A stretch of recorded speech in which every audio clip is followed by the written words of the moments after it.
Dans cette vidéo, nous allons voir en fait les techniques les plus courantes basées en fait sur l'expérience. Donc lors de l'application en fait de techniques de test basées sur l'expérience, les cas de test ils sont basés sur les compétences et l'intuition du testeur.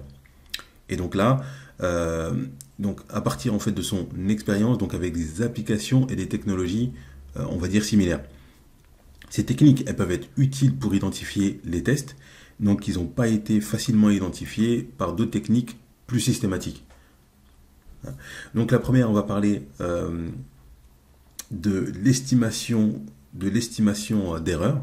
Donc l'estimation d'erreur, tout simplement, c'est une technique en fait qui est utilisée pour anticiper les erreurs, les défauts et les défaillances, donc sur la base de connaissances du testeur. C'est-à-dire que vous avez réalisé plusieurs phases de test sur un produit, donc à force, vous avez acquis en fait une expérience. Vous savez qu'à tel endroit, après les développements, il y a souvent il y a souvent par exemple des anomalies, etc. Et donc vous allez pouvoir ajouter du coup en fait ces cas de test pour les futures phases de test. Donc on peut se poser la question comment l'application en fait a fonctionné antérieurement, quel type d'erreur en fait les développeurs ils ont tendance à faire, et donc les défaillances qui sont produites dans d'autres applications. Voilà. Et donc ça c'est une approche en fait méthodique donc de la technique par estimation d'erreur qui consiste à créer une liste d'erreurs, de défauts ou de défaillances possibles et à concevoir en fait des tests qui exposeront donc ces défaillances et les défauts qui les ont causés. Ensuite on a les tests exploratoires. Donc dans les tests exploratoires, des tests on va dire informels qui sont conçus, exécuter et enregistrer, évaluer dynamiquement pendant l'exécution en fait des tests. Voilà.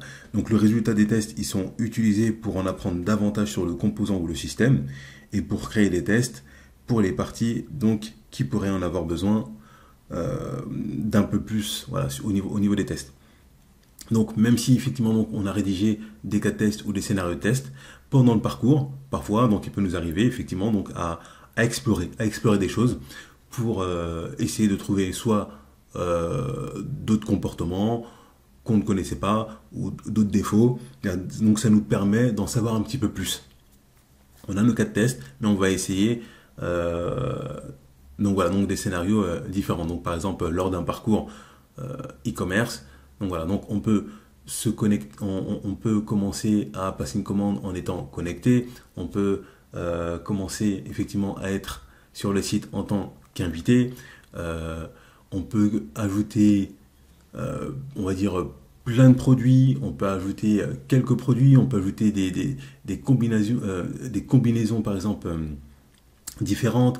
Ajouter un produit, le supprimer, l'ajouter, le supprimer. Voilà, on va essayer en fait pas mal de choses qui ne sont pas explicitées en fait dans le test, mais qui peuvent potentiellement faire ressortir certains comportements.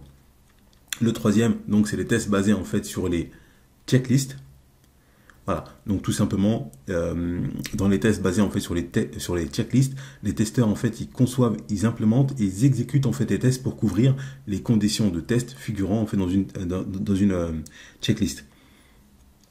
Donc au cours de cette analyse, les testeurs en fait ils créent des nouvelles checklists où ils la complètent.